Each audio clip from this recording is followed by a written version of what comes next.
예, 오늘 우리 열왕기하 14장의 말씀으로 계속 은혜를 나누겠습니다. 자, 요아스의 아들 그 남쪽 유다왕 아마샤가 이제 요아스의 뒤를 이어서 왕이 되었습니다. 우리 성경에 기록되기를 이제 처음에는 아주 그 하나님을 잘 섬기고 이제 그러한 모습을 보였지요. 자기 아버지가 살해를 당했잖아요. 그 요아스가 그 1살 때 그 할머니의 복수 때문에 그 이제 손자들을 다 죽일 때 제사장 그 여호야다 그 제사장의 이제 믿음으로 말미암아 그 죽은 가운데서 구원을 받았잖아요. 그런데 그 여호야다가 죽자 요아스는 변했습니다. 그렇게 이제 불신앙으로 살아가는 가운데 여호야다 제사장의 아들인 스가랴가 그렇게 하시면 안 됩니다 하니까 그만 스가랴까지 이제 하나님의 선지자 아닙니까? 그 선지자까지 죽이는 그런 요아스가 됐습니다. 정치라는 것이 그렇고 정권의 그 주변에 여러 사람들이 있잖아요. 이제 그 중에서 이제 여호야다 제사장 스가랴를 따르는 신하들이 요아스를 죽인 겁니다. 그런데도 이 남쪽 유다는 다윗의 후손으로 항상 이제 왕을 세웁니다. 참 다행한 일이지요. 그들이 믿음으로 했건 어찌 했건 간에 이는 하나님의 언약을 하나님께서 이루시는 겁니다. 북쪽 이스라엘은 아무나 왕이 됩니다. 꼭 사울의 후손이 아니고요. 다른 이제 가문에서도 왕이 되고 그렇게 합니다. 그러나 이스라엘은 오직 유다 가문에서만 그렇게 왕을 세우는데 그렇게 해서 이제 요아스가 죽고 난 뒤에 그 아들 아마샤를 왕으로 세웠습니다. 아마샤가 이제 왕이 된 후에 그 참 아버지가 어떻게 죽은 줄을 알잖아요. 그래서 아니나 다를까 복수합니다. 그래서 아버지를 죽였던 그 신하들을 다 이제 또 죽입니다. 그런데 율법에는 아버지의 죄를 아들에게 묻지 말고 또 아들의 죄를 아버지에게 묻지 말라는 그 율법을 따라서 아마샤는 더 이상 복수의 칼을 들지 않고 내려놓지요. 이런 것을 두고 하나님께서는 그래도 그가 잘하였다라고 그렇게 말씀하셨습니다. 자, 그런데 이제 이 아마샤가 어떤 행보를 걷느냐 하면요. 그 남쪽 유다 사람들 중에서 군사들을 모집합니다. 군사. 유다 백성을 불러 모아가지고 베냐민 백성을 집안에 따라 이제 나누고 1000부장, 100부장 이렇게 그렇게 이제 군대를 조성합니다. 20세 이상 되는 남자를 쫙 이렇게 계수를 해보니까 30만 명이. 그 조그만 남쪽 북쪽 이스라엘 다 합쳐도 강원도보다 좀 클란가? 근데 그것도 지금 나뉘어졌잖아요. 나뉘어졌음에도 불구하고 싸울 수 있는 군인들을 모집해 보니까 30만 명이나 됐습니다. 30만 명. 그렇다 하면 이거는 거의 유다 백성을 그냥 다 군대로 그냥 모았다 해도 과언이 아닐 정도입니다. 근데 이 30명이 창과 방패를 잘 다루는 그런 사람들이었습니다. 자, 거기에다가 또 어떻게 하느냐 하면은 은 100달란트를 주고 북쪽 이스라엘에서 한 10만 명을 또 고용합니다. 여기 이제 아마샤가 100달란트를 주고 이스라엘에서 군인 10만 명을 고용합니다. 도합 몇 명입니까?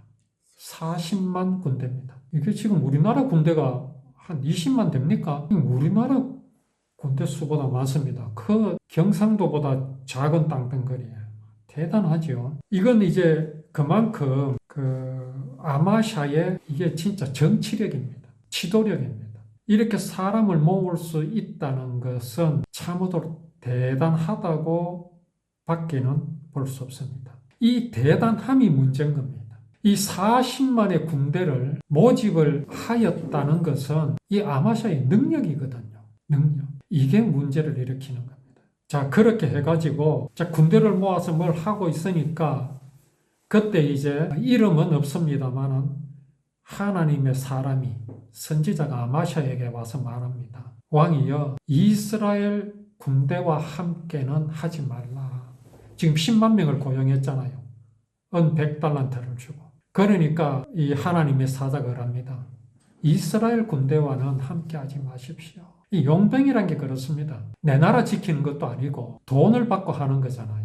그러니까 내 가족, 내 땅, 내 나라를 지키기 위해서 총칼을 든 사람하고 그냥 돈 벌기 위해서 온 사람하고 같을 수 있겠습니까? 인간적으로 봐도 그거는 참 생각해 볼 문제인데 하물며 지금 하나님의 언약을 믿고 하나님의 언약을 들고 나아가는 군대 아닙니까? 그래서 하나님의 사자가 그렇게 하지 말라.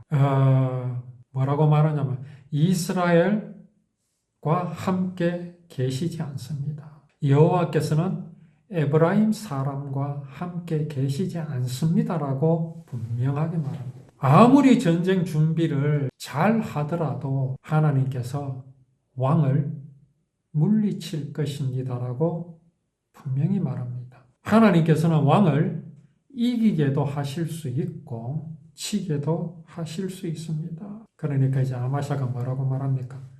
이미 이스라엘 군 그 10만 명을 데리고 오기 위해서 은을 100달란트나 지불을 했는데 이건 어떻게 하면 좋겠는가? 그러니까 이제 하나님의 사람이 그거 하나님께서 갚아주실 수 있습니다.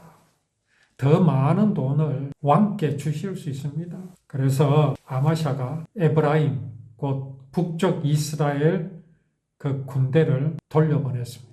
이 사람들은 100달란트를 받고 전쟁에 나가지도 않고 그냥 집으로 돌아갔는데도 화를 냅니다. 잘된 거 아닙니까? 전쟁에 나가면 죽을 수도 있는데 그렇다고 받았던 돈을 도로 돌려주는 것도 아니고 그렇게 화를 내고 돌아갔습니다. 자, 이제 하나님의 사자의 말대로 아마샤는 그 30만 자기 백성 중에서 뽑은 30만의 군대를 이끌고 그 남쪽에 있는 에돔을 공격합니다. 에돔 땅을.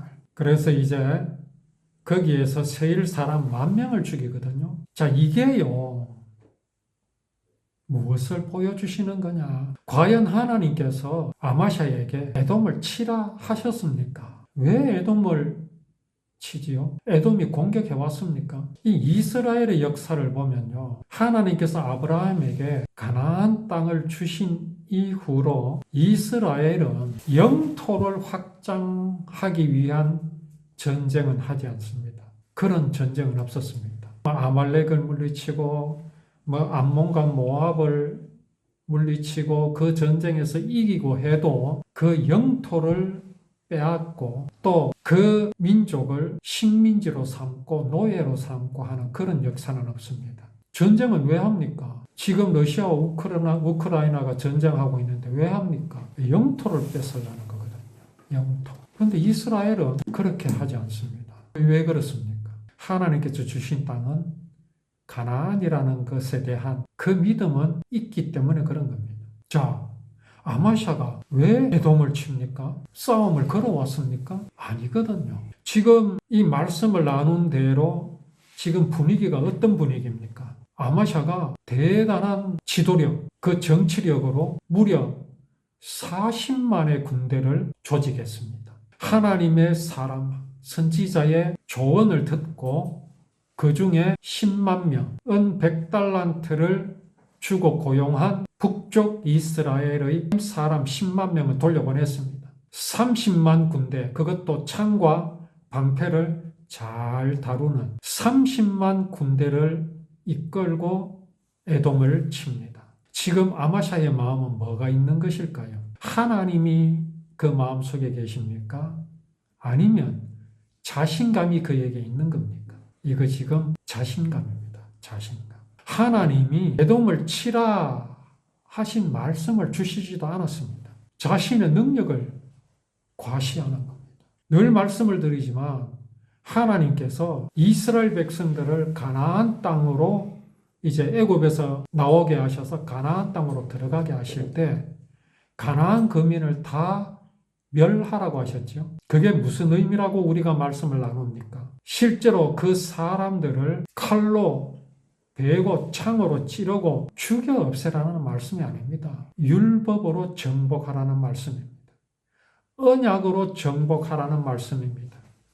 하나님의 언약이 뭡니까? 구원 아닙니까? 사람은 하나님의 사랑을 배반하였으나 하나님의 사랑은 이러한 사람을 영원히 용서하시고 구원하여 주시겠다는 그 구원의 모양과 모습을 기록한 율법, 곧 구원의 언약으로 가나안을 정복하라는 말씀이거든요. 그 언약을 전함으로 가나안 거민들이 가지고 있는 우상, 가나안 거민들이 가지고 있는 법, 이걸 정복하라는 말씀입니다. 그런데 지금 아마샤는 에돔을 어떤 이유로 공격하고 있습니까? 저 동물 다큐멘터리를 보면 저 세렝게티 평원에서 사자가 먹이를 사냥합니다. 동물을 사냥할 때 보면 거의가 필요에 의해서 사냥을 합니다. 재미로 하는 것을 보기가 어렵습니다. 어떤 경우에는 주변에 먹을 게 너무 많으니까 하나 잡아놓고 또 하나 잡다가 그 잡아놓은 걸 놓치는 경우도 볼 수 있습니다만 거의 필요한 경우가 아니고는 사냥을 안 합니다. 지금 여기 아마샤는 뭘 하고 있습니까? 왜 에돔을 칩니까? 도대체 어떤 명령을 아마샤가 받았습니까? 아마샤 이 모습이 그 마음속에 어떠한 것이 있어서 지금 이 전쟁을 하게 된 것인가를 또 우리의 오후의 말씀을 통해서 나누도록 하겠습니다.